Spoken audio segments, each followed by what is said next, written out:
नमस्कार, तुम्हा सर्वांचं पुनश्च एकदा आपल्या स्टडी पॉईंट या यूट्यूब चॅनलमध्ये स्वागत आहे।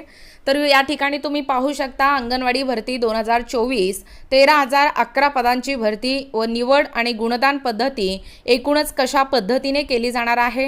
ही सर्वात मोठी भरती आहे अंगणवाडी भरती 2024 ची। एकूण 13,011 पदांची भरती या ठिकाणी केली जाणार आहे आणि या भरतीसाठी अंगणवाडी मदतनीस, अंगणवाडी सेविका निवड कशी केली जाते, मार्क कसे दिले जातात याबद्दल सविस्तर अशी माहिती या व्हिडिओच्या माध्यमातून आपण पाहणार आहोत। तत्पूर्वी तुम्ही जर आपल्या स्टडी पॉईंट या यूट्यूब चॅनलवरती जर नवीन असाल तर आपल्या चॅनलला लगेचच लाईक आणि सबस्क्राइब करायला विसरू नका। चला तर मग वेळ वाया न घालवता ही सर्वात मोठी पदभरती आहे अंगणवाडी भरती, याबद्दल सविस्तर अशी माहिती या ठिकाणी आपण पाहूया। बघा, या ठिकाणी तुम्हाला आत्ताच सांगितल्याप्रमाणे अंगणवाडी भरती 2024 13,011 पदांची भरती या ठिकाणी केली जाणार आहे। निवड व गुणदान पद्धती एकूणच निवड कशी केली जाते, मार्क कसे दिले जातात, या ठिकाणी तुम्ही हे GR बघू शकता। दिनांक 2 फेब्रुवारी 2023 रोजी आलेली ही एकूणच ही महत्त्वपूर्ण अशी GR आहे। पहा, एकात्मिक बालविकास सेवा योजनेअंतर्गत अंगणवाडी सेविका, मदतनीस आणि मिनी अंगणवाडी सेविका यांच्या नियुक्तीच्या अटी व शर्तीमध्ये सुधारणा करण्याबाबत। पहा, एकात्मिक बालविकास सेवा योजना ही केंद्र पुरस्कृत योजना असून या योजनेअंतर्गत अंगणवाड्यांमधील अंगणवाडी सेविका, मिनी अंगणवाडी सेविका व मदतनीस या मानधनी कर्मचाऱ्यांच्या नियुक्ती संदर्भात शासनाने यापूर्वी दिलेले आदेश व संदर्भाधीन क्रमांक 1 ते 3 येथील शासन निर्णय अधिक्रमित करून सुधारित शासन निर्णय निर्गमित करण्याची बाब शासनाच्या विचाराधीन होती। बघा, या ठिकाणी याबद्दल सविस्तर अशी माहिती या ठिकाणी या GRच्या माध्यमातून आपण पाहू शकतो। एकूणच ही माहिती खूपच विस्तृत प्रमाणात आहे, परंतु या ठिकाणी मोजक्या व महत्त्वाच्या माहितीकडे आपण वळूया। पहा, या ठिकाणी आपल्याला सगळ्यांना माहीत असणं गरजेचं आहे। महिला व बाल विकास विभाग या ठिकाणी तुम्ही पाहू शकता अंगणवाडी सेविका, मदतनीस, मिनी अंगणवाडी सेविका एकूणच कशा पद्धतीने गुणदान दिले जाते ते या ठिकाणी अतिशय महत्त्वाचं आहे आणि ते तुम्हाला माहीत असणं गरजेचं आहे। तुमच्या जास्तीत जास्त मैत्रिणींना शेअर करा, जसे की या पदासाठी त्या देखील अर्ज करू शकाल, त्यांना देखील अंगणवाडी सेविका, मदतनीस, मिनी अंगणवाडी सेविका हे पद भेटून जाईल। पहा, तुम्हाला कशा पद्धतीने तुम्हाला आफ्टर शिक्षण घेत असताना तुम्हाला किती मार्क पडले आणि त्याच्यावरती तुम्हाला किती गुण दिलं जातोय हे या ठिकाणी आपण पाहूया। व्हिडिओ जर आवडत असतील तर व्हिडिओला लाईक करा, शेअर करा, कमेंट करा आणि सर्वात महत्त्वपूर्ण अशी माहिती म्हणजे आपल्या चॅनलवर नवीन असाल तर आपल्या चॅनलला सबस्क्राइब करा। बघा, या ठिकाणी कोणतीही वेळ न या ठिकाणी घालवता आपण माहिती पाहूया। बघा, एकूणच शैक्षणिक अर्हता एकूण गुण 75 गुणांपर्यंत असणार आहे। अंगणवाडी सेविका, मदतनीस, मिनी अंगणवाडी सेविका किमान अर्हता आहे 12वी उत्तीर्ण। बघा, या पदासाठी तुम्ही जर अर्ज करणार असाल तर तुम्ही किमान अर्हता म्हणजे शैक्षणिक जी अर्हता आहे ती 12वी उत्तीर्ण असणं गरजेचं आहे। बघा, तुमच्या प्रत्येक प्रश्नांची उत्तरे मी या व्हिडिओच्या माध्यमातून तुमचं प्रश्न या ठिकाणी सोडवणार आहे। तुमच्या प्रश्नांची उत्तरे मी या व्हिडिओच्या माध्यमातून देणार आहे। पहा, शैक्षणिक अर्हता काय असणार आहे अंगणवाडी सेविका, मदतनीस, मिनी अंगणवाडी सेविका या पदासाठी किमान पात्रता 12वी उत्तीर्ण असणे आवश्यक आहे। शैक्षणिक अर्हता आणि द्यावयाचे गुण बघा 80% पेक्षा जास्त जर तुम्हाला, बघा या ठिकाणी हा महत्त्वाचा वाक्य आहे, जर तुम्हाला 12वी मध्ये 80% पेक्षा जास्त गुण असतील तर तुम्हाला 60 गुण मिळणार आहेत। बघा, या ठिकाणी एकूणच 12वी उत्तीर्ण तुम्ही जर असाल आणि तुम्हाला जर 12वीच्या परीक्षेमध्ये 80% पेक्षा जर जास्त गुण असतील तर तुम्हाला 60% गुण दिलं जाणार आहे। पहा, त्यानंतर 70.1 ते 80% गुणादरम्यान जे कॅन्डिडेट असतील, जे पात्र उमेदवार असतील त्यांना 55 गुण या ठिकाणी दिले जाणार आहेत। बघा, ही आकडेवारी कशा पद्धतीने आहे, एकूणच पर्सेंटेजवरती तुम्हाला द्यावयाचे गुण या ठिकाणी ठरलेले आहेत ते तुम्हाला माहीत असणं गरजेचं आहे। बऱ्याच विद्यार्थ्यांचे मला कमेंट होते की मॅडम भरती कधी निघणार आहे, एकूणच लवकरच ही भरती निघणार आहे, पण त्या भरतीच्या अगोदर तुम्हाला ही सिस्टीम महत्त्वाची, ही सिस्टीम तुम्हाला माहीत असणं गरजेचं आहे। म्हणजे तुम्हाला जर 80 पेक्षा जास्त असतील तर तुम्हाला सर्रास नॉर्मली तुम्हाला 60 गुण या ठिकाणी मिळणार आहेत। 60.01 ते 70% म्हणजे 60 ते 70% दरम्यान जे विद्यार्थी असतात त्यांना एकूणच 50 गुण या ठिकाणी दिले जाणार आहे। कशाच्या आधारावरती तर 12वीच्या मार्कावरती। त्यानंतर 50 ते 60% ज्या विद्यार्थ्यांना असतील त्यांना 45 गुण दिले जाणार आहेत आणि 50 ते 40% गुण ज्यांना 12वी परीक्षेमध्ये असतील त्यांना 40 गुण या ठिकाणी दिलं जाणार आहे। ही आहे किमान अर्हता 12वी उत्तीर्ण। तर बघा, तुम्ही किमान 12वी उत्तीर्ण असणं गरजेचं आहे आणि तुम्हाला अशा पद्धतीने जर तुम्हाला 50% ते 40% दरम्यान गुण असतील तर तुम्हाला 40 मार्क या ठिकाणी मिळणार आहेत।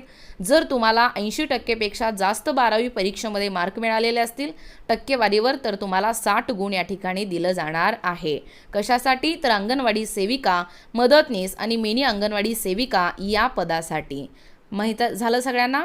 पहा, टीप आहे, ज्या उत्तीर्ण उमेदवारांना 40% पेक्षा कमी गुण असतील तर त्यांना सरासरी 35 गुण ग्राह्य धरण्यात येतील। बघा, जर तुमच्यापैकी कदाचित कोणाला तरी तुमच्यापैकी 40% पेक्षाही कमी गुण असतील तर त्यांना या ठिकाणी सरासरी ॲव्हरेज 35 गुण ग्राह्य धरण्यात येणार आहे। त्यानंतर पदवीधर, पहा, तुमच्यापैकी बरेच जण पदवीधर देखील आहेत। आता या बदलत्या जमान्यामध्ये आत्ताचा जो पूर्ण डिजिटल युग आहे या युगामध्ये प्रामुख्याने अंगणवाडी पदासाठी अप्लाय करणारे विद्यार्थी म्हणा, एकूणच ते कॅन्डिडेट म्हणा, MA BEd, MSc BEd, DEd BEd असे पात्र उमेदवार या ठिकाणी आपल्याला आढळून येतात। असेही उमेदवार या ठिकाणी अर्ज करत असतात। त्यांच्यासाठी देखील ही महत्त्वाची आणि चांगली संधी आहे।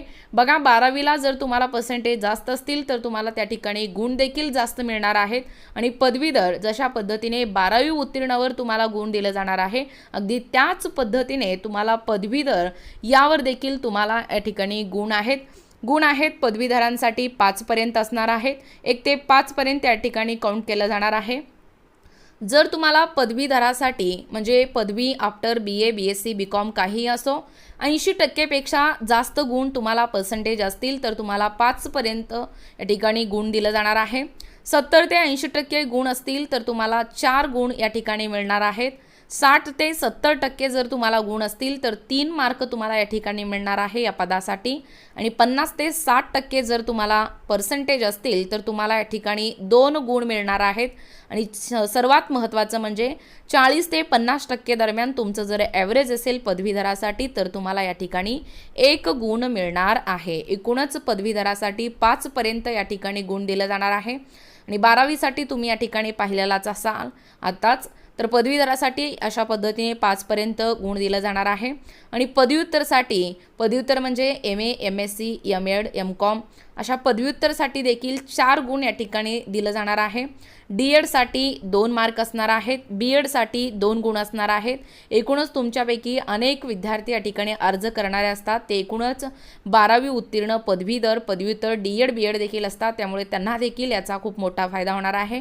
पदव्युत्तर विद्यार्थ्यांसाठी 4 गुण असणार आहे, DEdसाठी 2 गुण असणार आहे आणि BEdसाठी 2 गुण या ठिकाणी असणार आहे आणि शासकीय मान्यता संस्थेचे संगणक परीक्षा उत्तीर्ण प्रमाणपत्र म्हणजे MSCIT याच्यासाठी देखील या ठिकाणी विद्यार्थी मित्रांनो 2 गुण या ठिकाणी असणार आहेत।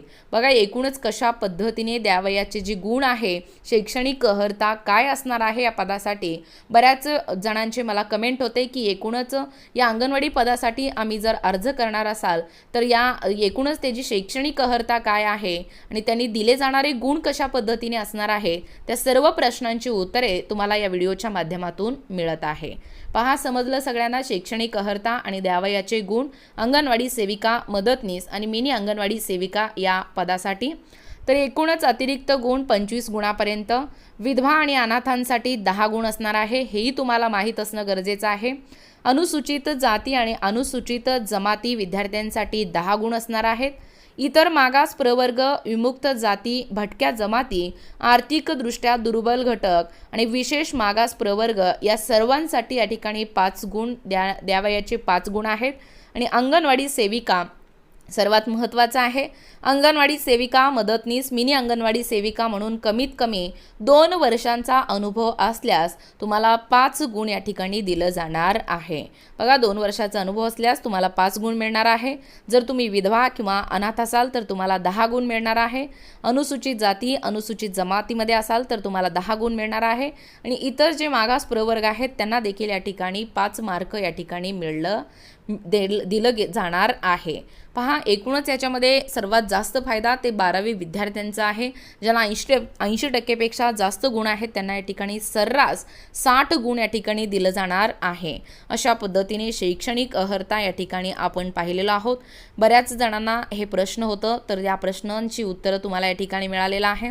तर बघा, महिला व बाल विकास विभाग नोटीस बोर्डावर प्रसिद्धी करावयाची सर्व अर्ज करणाऱ्या उमेदवारांची यादी, उमेदवाराचा तपशील, जन्मदिनांक, वय हयात असलेल्या अपत्यांची संख्या, शैक्षणिक पात्रता व प्राप्त गुण म्हणजे गुणपत्रकाप्रमाणे त्याबद्दल देय गुण, प्रवर्गनिहाय गुण, विधवा अनाथ त्याबद्दल मिळालेले गुण, अंगणवाडी सेविका, मिनी अंगणवाडी सेविका, मदतनीसांचा 2 वर्ष अनुभव असल्यास देय गुण आणि एकूण गुण अशा पद्धतीने नोटीस बोर्डावर मेरिट लिस्ट ऑफ कॅन्डिडेट प्रसिद्धी करावयाची सर्व अर्ज करणाऱ्या उमेदवारांची यादी अशा पद्धतीने डिक्लेअर करण्यात येतो।